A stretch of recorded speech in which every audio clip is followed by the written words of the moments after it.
பேரும் அவங்க குடும்பம் நல்லா இருக்கணும். ஒவ்வொரு மாசமும் நீங்க செய்கின்ற ஆசீர்வாதம் பலிக்குது. இதோ அண்ணன் மணியம்மன் நீங்க பாருங்க, மணியம்மன் இவர் வந்து எந்த மாசம் நான் பண்ணோம், செப்டம்பர் மாசம் அன்னதானம் செய்தாரு, ஆசீர்வாதம் பண்ணீங்க. அவங்க மனைவிக்கு கவர்மெண்ட்ல வேலை ஜாப் வச்சு சொந்த ஊருக்கே போயிட்டாரு. இப்போ அவங்க பசங்களுக்கு அணையாண்ட சேர்க்காக இருக்காரு. இவரும் இங்க இருக்க இவர் மட்டும் தான் இருக்காரு. அவரும் பையன் படிக்கிறதுக்காக இருக்காரு.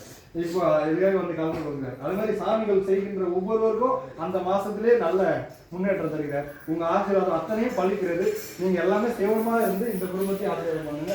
இவங்களும் நல்லா இருக்கிறதுக்கு மண்ணில் நல்ல வண்ணம் வாழலாம் கைகளும் எண்ணில் கண்டனதற்கு யாரும் சோர்வுரைகளை கண்ணில் கட்டுரும் கடுமல வளர பிடினில் நல்லாரோடு நெடுந்தே வாழ்த்தவாயும் நினைத்த மட நெஞ்சமும் தாழ்த்தச் செல்லியும் தந்த தலைவனை சூட்ட மாமலர் தூவி துதியாதே வீழ்த்தவா வினையே நெடுங்காலனே.